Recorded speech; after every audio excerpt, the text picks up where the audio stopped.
Welcome to the World Affairs Council of the Monterey Bay Area. We hope you enjoy the following quick take on international affairs while we all wait out the COVID pandemic. Thank you. Hi and welcome. This is Philipp Bleek, and today we'll be talking about helping people help themselves, asking the question, how prepared were governments to meet COVID-19 pandemic-related expectations of their constituents? I'm recording this talk for the World Affairs Council of the Monterey Bay. Quick disclaimer right up front, the views I'm about to express are my own. They don't reflect either my current or my past employers or funders.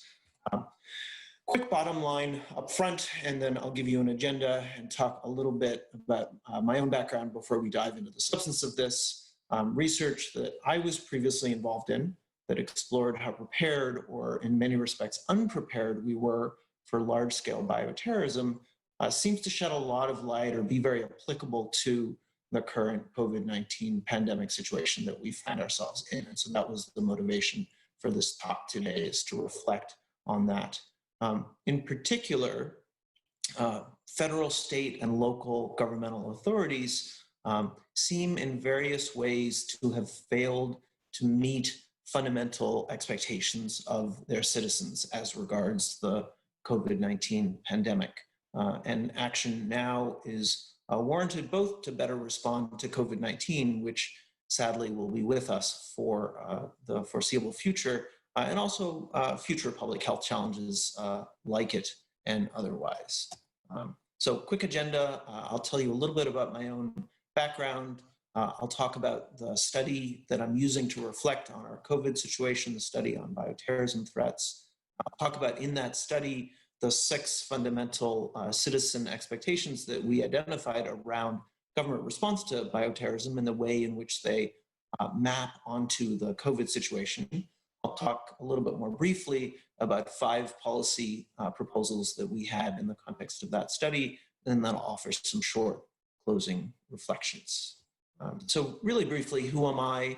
I am, as it's set up top on the slides, an associate professor in the Nonproliferation and Terrorism Studies program at the Middlebury Institute of International Studies, located in Monterey, California.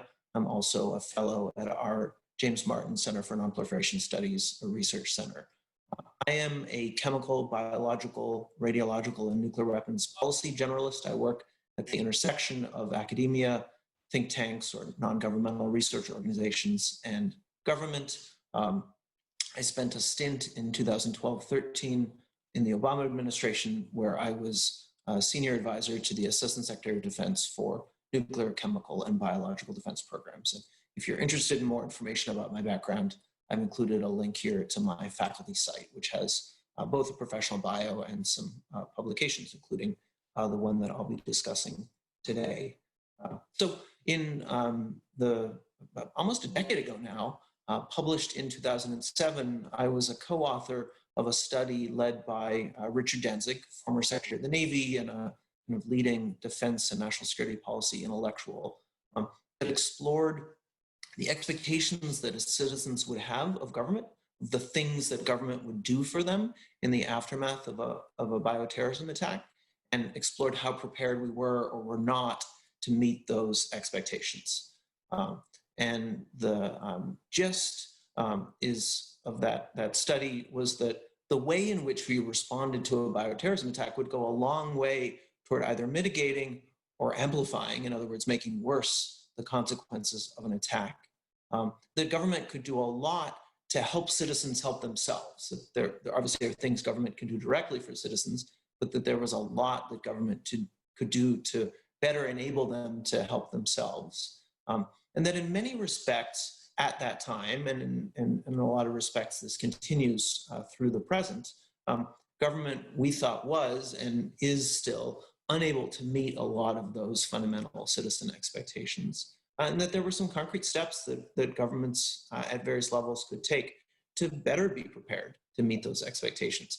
And one of the things I've been struck by recently, watching and living through this COVID-19 pandemic that we're all in the throes of, is that a lot of that research, I think, applied quite directly, actually, to this COVID situation that we find ourselves in. And so I'm going to use this presentation to reflect on some of the themes of that earlier research and the way in which it applies to this COVID situation.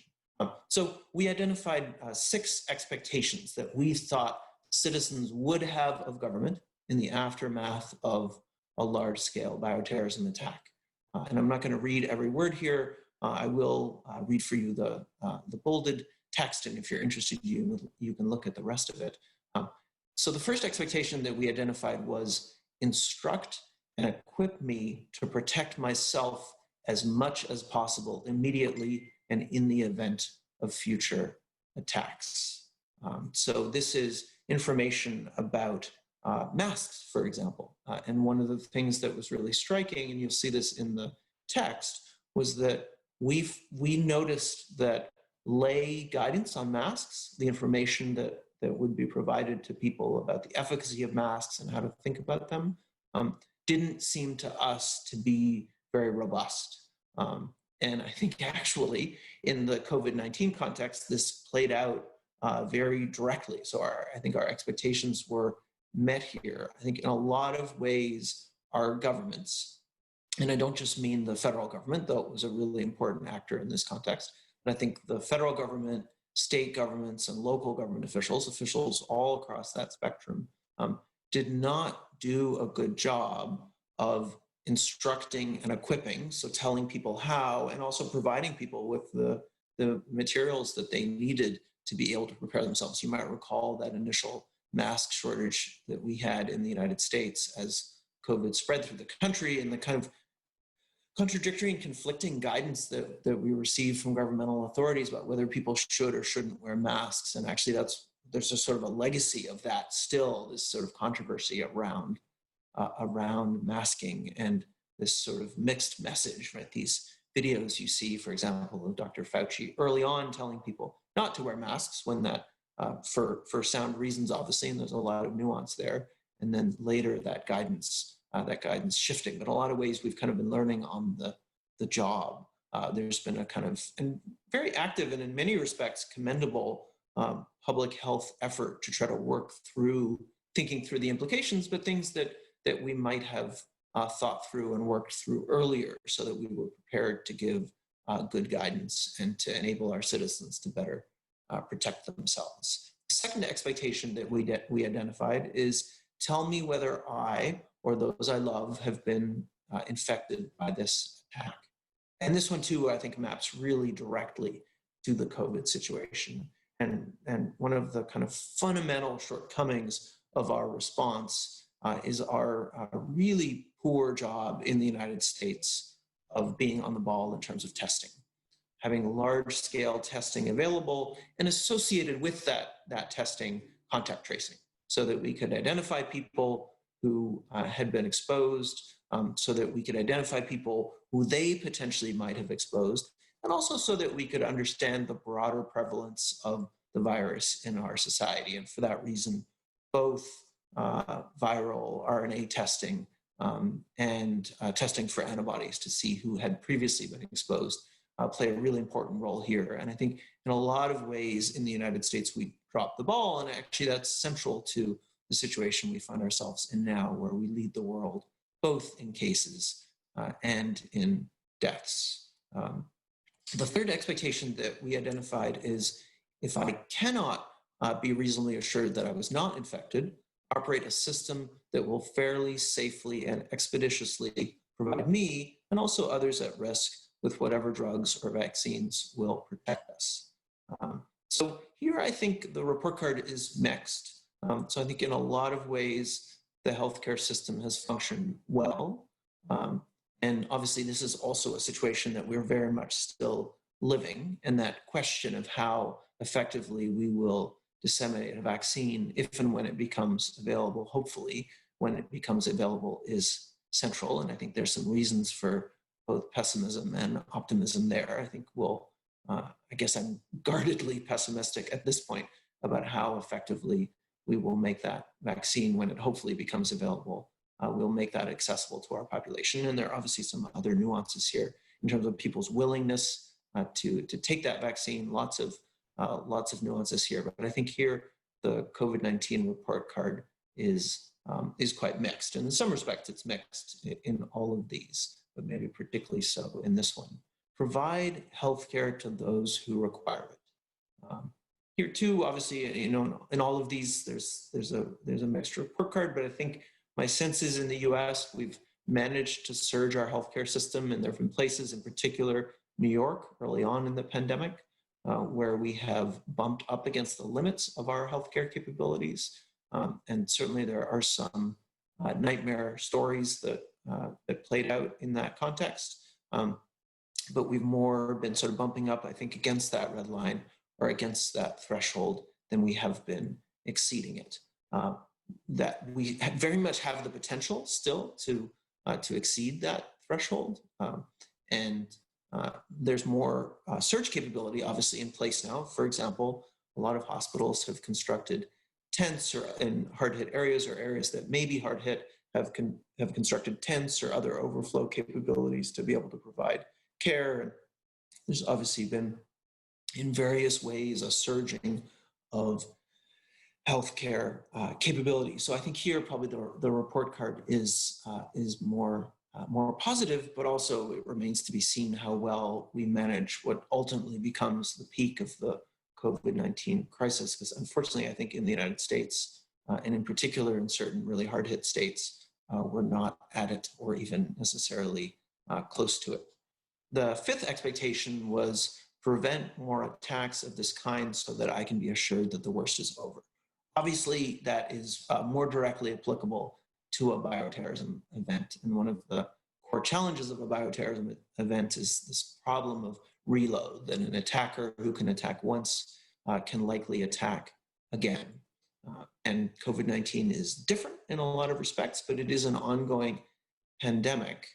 And this, I think, is central to efforts to, quote unquote, return to normal. And in the United States, we have obviously failed quite dramatically in containing the virus, and we're trying to return to normal even as the virus is at the worst levels that we've seen so far. So you have this kind of surreal situation where case counts are setting regular records, and at the same time, there's this political rhetoric around reopening the country and returning to normal. And there's a lot of nuance there, and in part, obviously, that has to do with ways in which we can mitigate the virus, even while partially resuming normal life or allowing certain economic activities to return. But I think this does have, although different than the bioterrorism situation, this does have some bearing on the COVID situation. And one thing I just want to flag here, which is a side note, is one fundamental difference between a bioterrorism attack and this COVID pandemic is that in a bioterrorism attack, you're confronting a strategic opponent. So whether it's a country or, in the case of bioterrorism, a non-state actor, it's an actor who can respond to what you do. And one of the fundamental advantages that we have in this COVID situation is that we don't have COVID is, nature responds to what we do, but not in a strategic way. And at least in theory, that is a significant advantage that we might leverage to our benefit. That's an insight that actually Richard Danzig, the lead author on this study, offered in a talk just a couple of weeks ago that I thought was worth thinking about further. And then the final of the 6 expectations that we identified was speedily establish conditions and provide information that will permit me and my family to safely return to ordinary daily activities. Bear in mind that what we were thinking of in the context of this study was something like a large-scale bacillus anthracis attack, the causative agent of anthrax, or maybe a smallpox attack, which would have, because it's contagious, because it can be spread between people, would be a little bit more like the pandemic that we're grappling with now. But this, in some respects, is the sort of central challenge, is doing all the other things to enable things to return to normal. And sort of at one end of the spectrum of a capable government response is a country like New Zealand. And there are a lot of variables that play into New Zealand's strikingly capable response, and somewhere close to the other end of the spectrum, unfortunately, is the United States. And through a combination, I think, of mismanagement and bad luck and various other factors that have played into the way in which we've managed to respond to COVID, we are right now in the United States in an immensely challenging situation that appears likely to get worse for the foreseeable future before it gets better. So in the study, we had some specific recommendations for things that the US government might do to respond to these shortcomings. In other words, we weren't just admiring the problem, but we were trying to be thoughtful about solutions to it. And I'll just share with you the specific suggestions that we had, and then I'll reflect a little bit on how they map onto the COVID-19 situation. So we suggested an agenda of research, development, and testing to develop and evaluate different methods of self-protection. And I think that is a really important ongoing agenda in the context of COVID, and it's happening to a considerable extent. But one of the things that was really frustrating early on in the COVID-19 pandemic the past few months was the kind of cacophonous information that was put out by various analysts and academics. For example, you had people who were experts in fluid dynamics who were publishing articles that went viral that a lot of people paid attention to around the supposed ways in which COVID-19 spread that were in a lot of ways very poorly informed by information that infectious disease experts, that virologists, that others with more direct experience of a virus like this might have been able to provide to studies like that. So I think this is an area where there's a lot of room for improvement. In some respects, we're seeing it in real time. So we're learning the lessons of what seems to work, and there's a kind of a shifting consensus over time in terms of how people can most appropriately protect themselves. For example, there's a growing consensus that masks, even relatively crude masks, are really important to reducing the spread of the virus. And then also the nuances of what sort of masks work and how to wear them. At the same time, in the other direction, early on in the pandemic, there was widespread calls for decontamination of packages and groceries. And that's really been ratcheted back. So the sense is that fomite transmission via surfaces like a package or a doorknob is much less likely than direct aerial transmission via large respiratory droplets or smaller respiratory aerosols. Second bullet point here, a recommendation to develop an aggressive program to develop advice and support systems to facilitate home care and protection of home caregivers from infection. So we envisioned that in the aftermath of a large-scale biological terrorism attack, that a lot of people would need to provide for their loved ones or themselves and wouldn't be able to reach the hospital or wouldn't necessarily need to go to the hospital if it was feasible to have them be treated at home. And that is very much true of the COVID-19 situation.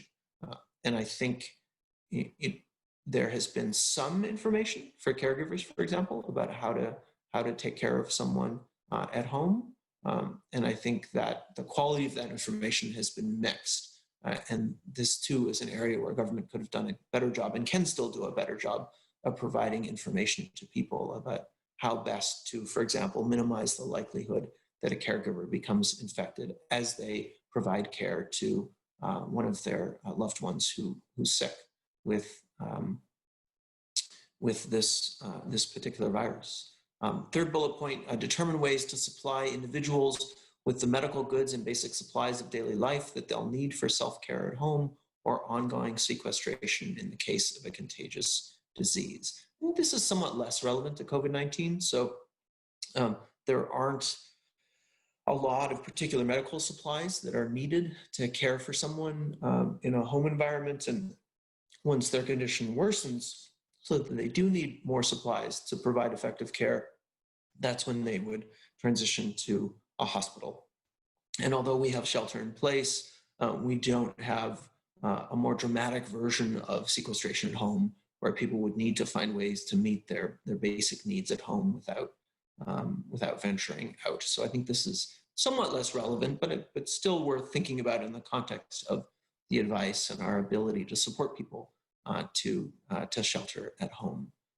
Create means for rapid diagnosis outside of hospitals to reduce demand from the worried well, people who think they might be sick but aren't, but go to get tested, and to enable hospitals to focus on treatment.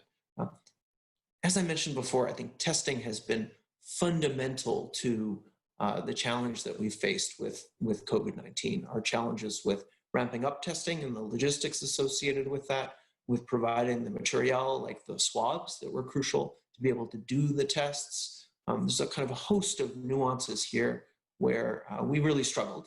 And the kind of story of why we struggled is complicated, but we did a very poor job of both preparing for this and then as it emerged, of ramping up those efforts.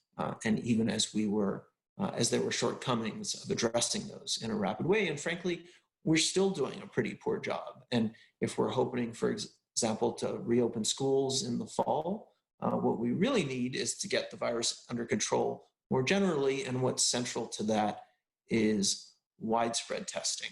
And testing is still, I will say anecdotally, from the experience of various friends and colleagues who've tried to get tested or who've been tested, I think we still don't have access to the level of testing that we need to support getting the virus under control and turning the trajectory around. Because right now the trajectory is very negative. And then finally, our final suggestion was supplement traditional hub and spoke communication from centralized government with complementary social network systems. So we were trying to think about who are the people who might be credible interlocutors, who might provide people with information. And obviously, governmental authorities like Dr. Tony Fauci and others can be sources of information. But our thought was that, especially in the context of these emerging social networks, Facebook and otherwise, that information was going to flow through these. And we tried to think about ways in which pastors and community leaders and other people might be resources who would share information in a way that was helpful to people. Obviously, in the COVID-19 context, we've seen this play out. And in some respects, in a pathological way, right? So very poor quality information, misleading information, incorrect information has circulated, and also some really good information. I have a set of friends who are a friend and friends of hers who are medical professionals who've done a really wonderful job of kind of creating a community that has helped on Facebook to disseminate good quality information and to get into some of the, again, the nuances and the kind of details of how to think about this kind of evolving situation and our evolving knowledge about it. So here, I think we did not, and that should say, I think hub and spoke, sorry, I thought that was a typo. I think in some respects, we've done a good job here, and in other respects, I think there's a lot of room for improvement. So, including reflections. I think our COVID response so far, and obviously this is an ongoing situation.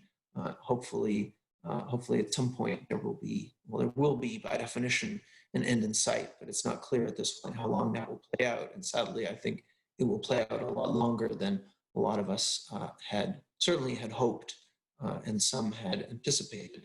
But that our response so far has been characterized by some significant successes that are worth celebrating, but also by some very, very significant failures. One thing that will be interesting is looking back. Some people have called for a 9/11 commission type report of our response to COVID, and that seems eminently warranted. And it will be interesting to look back at the ways in which we responded to this, to both understand the ways in which we might have done better, and in particular to learn the lessons from that for future situations that might arise like this.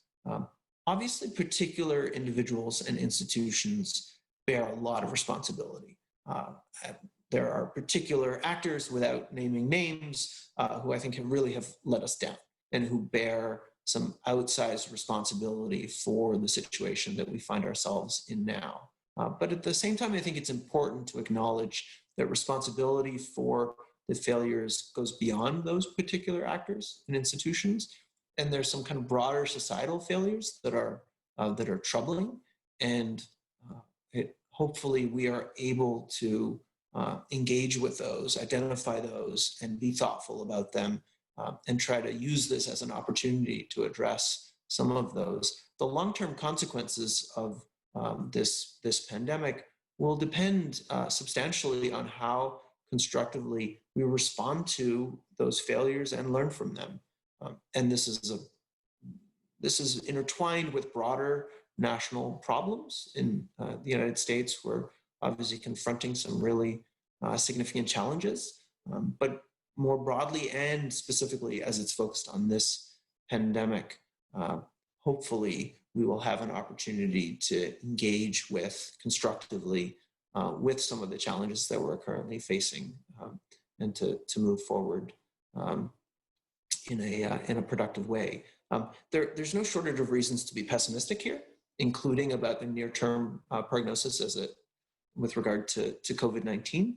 But I think there are also some real grounds for optimism. So I don't want to leave you just with that downer. With that, it's been a pleasure engaging with you. In a normal talk, this is the time when I would open it up for questions. So I'm sorry that we're not able to do that. But I hope that you enjoyed this short talk, this kind of teaser, I suppose. And if you're interested, the study that I referenced is available online. And so I provided the link for you earlier on in the talk, so you can go back and access that. Or you can go to my faculty page, the link to which I also provided earlier, and click through to the study there. So again, thank you very much, and stay healthy.